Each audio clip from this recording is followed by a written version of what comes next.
मंडळी नमस्कार. शुभम वास्तू शिवम वास्तू वास्तू परीक्षण या आपल्या तृतीय भागात तिसऱ्या भागामध्ये आपलं सगळ्यांचं मनापासून स्वागत.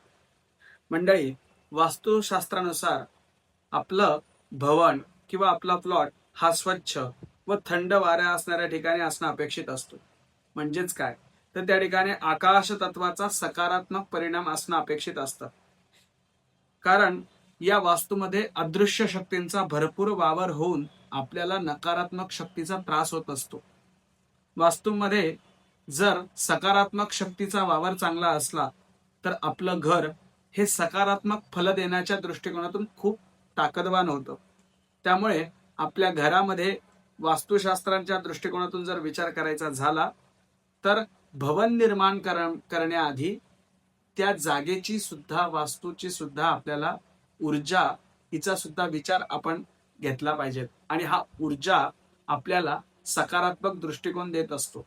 लक्षात घ्या, ईशान्य, आग्नेय, वायव्य आणि नैऋत्य ह्या उपदिशा आपल्याला प्रत्येक तत्वाची माहिती देत असतात. ईशान्य दिशा आपण पाहूया. ईशान्य दिशेला जलतत्वाचा विचार केला जातो. ईशान्येला उगवत्या सूर्याची कोवळी किरणं सकारात्मक जर पडली, त्याचप्रमाणे ईशान्य दिशेला जर आपल्याला उपासना करण्याची इच्छा झाली तर या ईशान्य दिशेला या सूर्याच्या शुभ किरणांमुळे एक शुद्धता तयार होते. त्याचप्रमाणे या दिशेला पाण्याची व्यवस्था केली जाते. त्याचप्रमाणे या दिशेला प्राणिक एनर्जी निर्वहन करत असते. मानसिक आरोग्य हे ईशान्य दिशेला बघितले जाते. त्याचप्रमाणे जलतत्व जर बिघडलं तर मनाचा ताबा, कफ, मानसिक अस्वस्थता, अशांतता इत्यादी गोष्टी या ठिकाणी वाढत असतात. ईशान्य म्हणजे न अन्य, त्यापेक्षा इतर मोठा कोणीही नाही. पृथ्वीवरील सर्व सजीवांचा आधार पाणी आहे. मानवी शरीरात सुद्धा 70% पाणी आहे. वास्तू देखील मधील पाण्याची टाकी इमारतीच्या योग्य ठिकाणी असेल तरच जलतत्वाचा योग्य परिणाम आपल्याला अनुभवायला मिळतो. त्यामुळे ईशान्य दिशेला जलतत्वाचा विचार करणं अगदी गरजेचं आहे.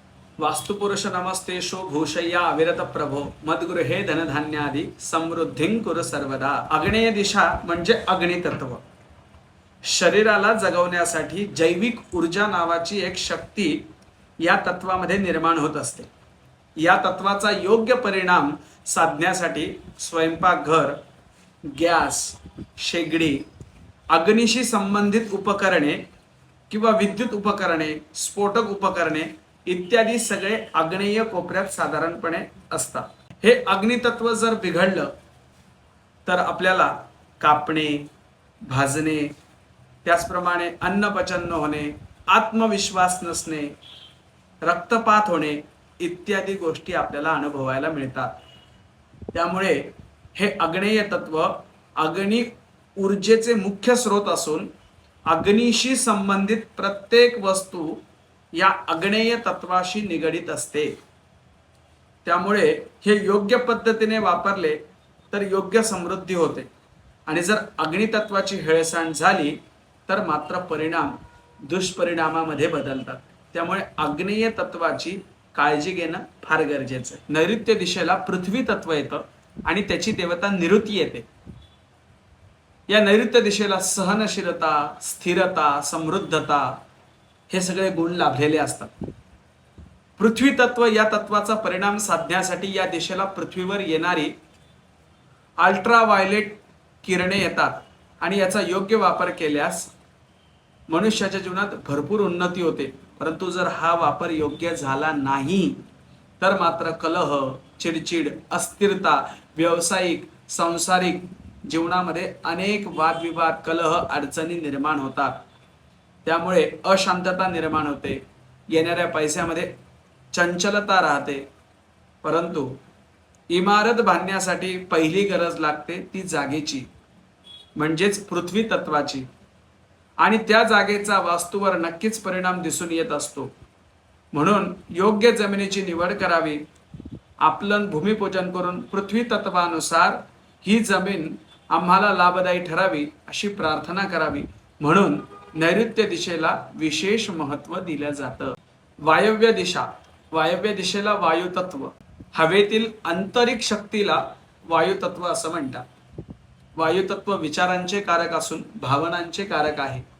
तसेच वायुतत्व जर बिघडलं तर वैचारिक घालमेल, भाव भावना या इत्यादी गोष्टींवरती फार परिणाम घडतो. मनुष्याची स्थैर्यता, मनुष्याची विचार क्षमता ही अस्थिर व्हायला सुरुवात होते. घरात येणाऱ्या हवेचे परिणाम हे त्याच्या आगमन आणि निगमन हे जर योग्य प्रकारे झाले नाही तर ते वातावरण दूषित करत असते. त्याचा मानवी जीवनावर खूप परिणाम घडत असतो आणि त्यामुळे आपलं जीवन असंतुलित होत असतं. त्यामुळे घरातील हवा अशुद्ध असेल तर त्याचा नकारात्मक अनुभव आपल्याला अनुभवायला येतो. त्यामुळे घरातील वायुतत्व हे फार महत्त्वाचे आहे. त्यामुळे वास्तू घेताना, भवन घेताना किंवा आपला प्लॉट बघताना वायुतत्वाचा निश्चितच विचार करणं गरजेचं आहे. नमस्कार. पुढच्या भागात नक्की भेटूया.